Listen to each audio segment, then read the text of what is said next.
Again, my name is Dyron Corley. I am the Assistant Director of the TRIO Student Support Services Program here at Rutgers University-Camden. And hi, my name is Randy Ferguson, and I am the Assistant Director of the Educational Opportunity Fund, or EOF program at Rutgers-Camden. Thank you so much today for just joining us for this great conversation about using Canvas to stay connected and learning about how both the EOF and the TRIO Student Support Services Program supported students in a virtual. So for today, we have the following agenda. First, we're going to introduce you to both of our programs, the Student Support Services Program and the EOF. We'll also discuss the impact of COVID and how and what was that impact on our students. We'll also check out very briefly the Canvas page that both of our programs have created. And we discuss how we had to shift our engagement strategies just to make sure that we were able to incorporate this in a nice way. And then we'll also share with you some of the lessons we've learned along the way and where we think we have some opportunities to expand our services. Okay, so I'm going to provide a brief overview of both of our programs and kind of the similar goals that we share. So I'll start with EOF. So EOF is a state-funded program. So there are several EOF institutions, several EOF programs throughout institutions in New Jersey, both at the 4-year and 2-year level. Currently, our program at Rutgers-Camden serves about 285 students. And we have about 3 full-time counselors who work with our students. TRIO is also a similar program in the support services that it provides. It's federally funded and it's a bit smaller, so they have 160 students. The main focus of both of our programs is providing support to first-generation low-income students. And that support is comprehensive. So it's personal, it's academic, it's career-related. It's basically everything under the sun. So the idea is that from the moment that the students come into our program and to the moment that they leave, that they're getting support services. And of course, much like most programs and just higher education in general, our main goal is, of course, retention and graduation rates, but also to help them be more engaged in their college experience, understand the resources and things that are available to them, and just generally feel supported along their college journey.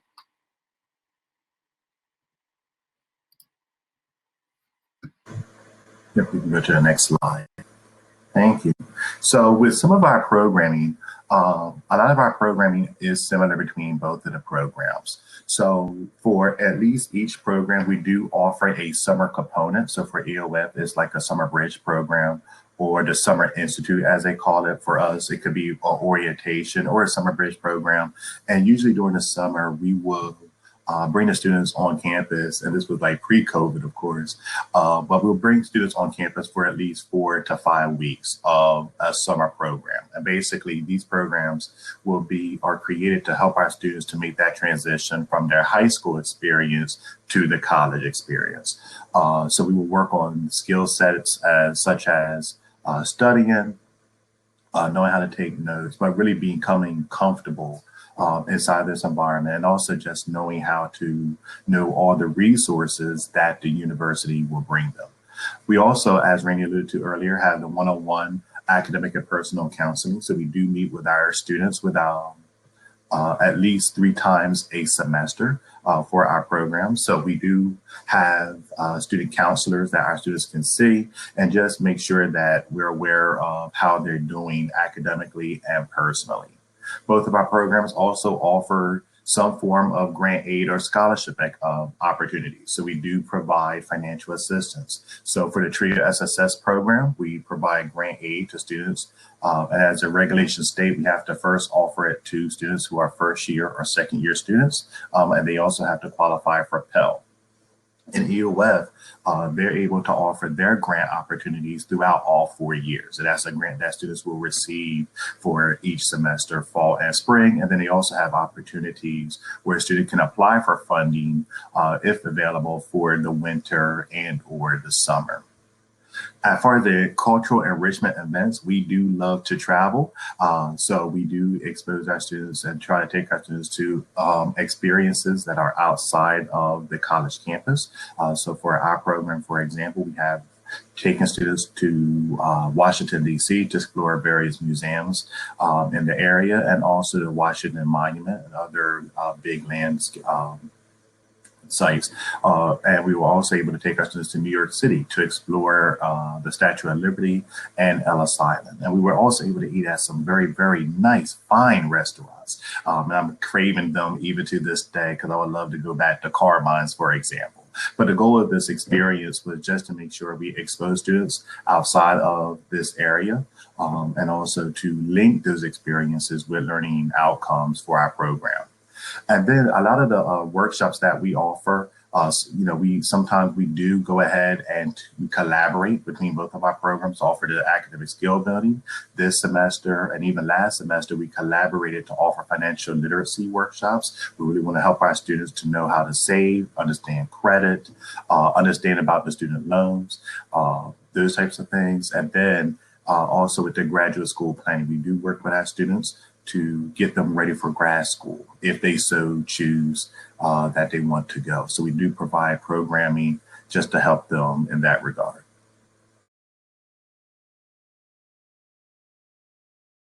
Okay, so now I want to talk about some of the transition that happened with COVID-19, as we all know. And this will kind of transition into our discussion of how we started utilizing Canvas really for the first time for both myself and Dyron. Previously, the institution, as many people know, was using Sakai, and we had Sakai pages for both of our respective programs as ways to kind of just broadcast out information to students. But with the virtual transition, we had to figure out very quickly how we were going to support our students and keep them, be able to provide them information in a quick way without it always being email. We knew our students were overwhelmed with the transition, but also just inundated with all of the virtual learning that was going to happen.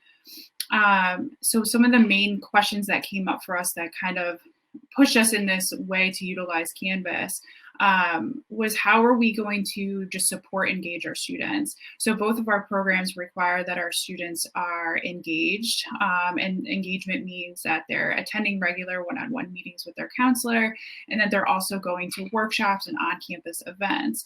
But with everything shifting virtually, we had to decide like what counts as engagement, what works as a contact, and how do we, more importantly, share information with students? How do we share resources? And so we quickly had to ourselves learn a number of platforms, including how to utilize Zoom, how to utilize WebEx, Blackboard, all of these things that we haven't really had to use before because all of the services that we've provided for our students were typically in person. So all of our workshops were on campus.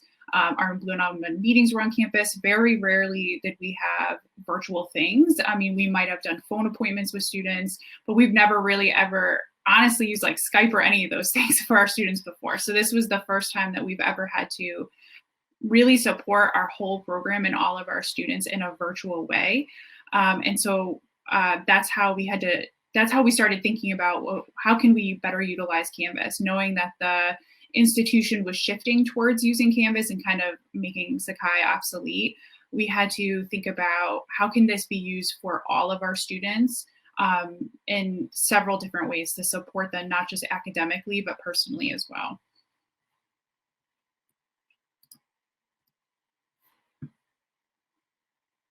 So many of us can attest to knowing the impact of COVID that COVID has had on our students and continue to have. And I think right now, up to this week or next week, we're marking our first year of doing this full remote learning. So with our programs, we have noticed the impact that COVID the biggest, students still are having difficulty adjusting to the all remote learning. We noticed that with our students. Some students, back in before pre-COVID, we would tell students, hey, try not to take more than 2 online courses a semester, especially if they were on full time. But now when they had to do all remote, And there were a lot of challenges with that. Students really felt that. So there was difficulty adjusting to all remote learning. Also, some of our students did not have access to a laptop, or they had lack of internet access. So that has gotten a little bit better, especially with the internet access. But one of the things that both of our programs had to do was to purchase laptops for our students so that students could, the students could borrow. Also, we were very concerned about the home environment not being conducive to learning. So when we talk about students now working or doing their work at home, some of our students never came back to the campus, although, the campus is open for Rutgers Camden, but some students never came back. So now it was more of a transition of, hey, how am I going to make home life work, especially with family responsibilities, if I had to work, navigating these different type of relationships and interactions just with family members. So we did notice that the home could do, so for some of our students, the home environment was just not as conducive. Also, the Zoom fatigue. I think many of us right now are suffering from Zoom fatigue. So we're talking about everything being done online, whether it's synchronous or asynchronous. And our students are starting to feel this even now because now even the engagement with some of their classes and even with the programming is starting to slip a little. Also, we are noticing, especially now too, that a lot of our students are unmotivated. That even we had to work with our colleagues in the wellness center because many of our students are feeling many different things emotionally, even with depression. So that's a big one, is the unmotivation. I know for at least for our program, we have seen the numbers dwindle a little bit as far as students flat out stopping, withdrawing from the semester, or for the beginning of the spring semester, choosing not to return. So we're still dealing with that. And then balancing a full-time or part-time job with school. So for some of the students in our program, they have increased their workload as far as hours for their job. And sometimes that gets in the way of their academics.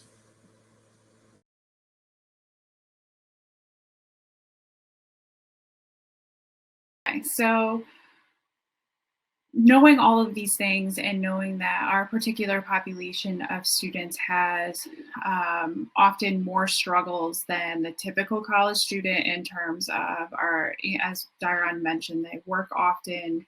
There's a lot of issues with internet access, home security, things of that nature.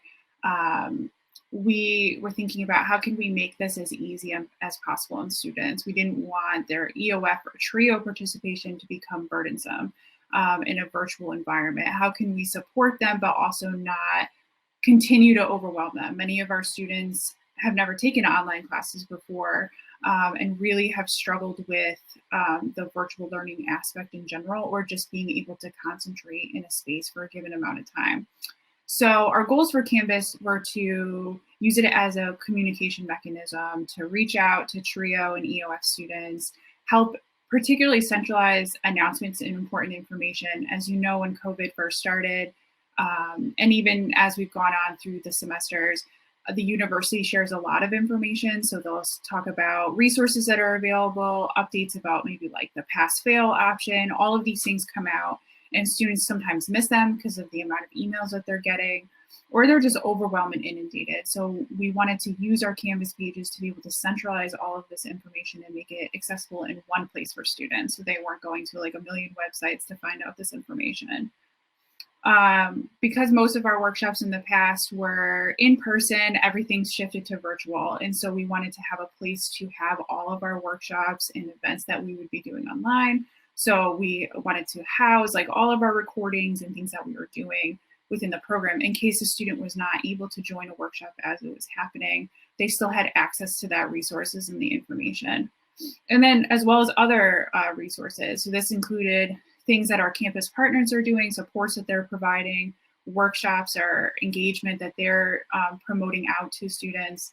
For example, a lot of individuals use the app, the Rutgers Camden app or the Rutgers app to communicate events to students, but we have some students who've never used the app or downloaded it, so they don't even know those things are happening. So we want to be able to promote other offices, workshops, and things that might be really beneficial to students that they just are not seeing or just overlooking. So I'm going to show our pages in a second so you have a visual of what it looks like. But basically, we wanted to use our pages for organized communication, so a way to have announcements and important information, a course calendar so they could see program events, but also university dates, centralized resources, and also as a practice tool. Many of our students have not used Canvas before, and they found it really overwhelming to have to, as many people did, to shift to having to learn a tool while they were in courses. So we were hoping by using Canvas, we kind of reinforce some of those behaviors. They would have to kind of interact with it similar to how they react with a class. So pull up our page. Okay, so this is the EOF page, and I'll show you the TRIO SSS page as well. But I wanted to give you a visual of kind of how we both structure our pages in different ways. So for EOF, we have our announcements right at the top, and we have our pages sectioned, meaning so we have different sections for different students.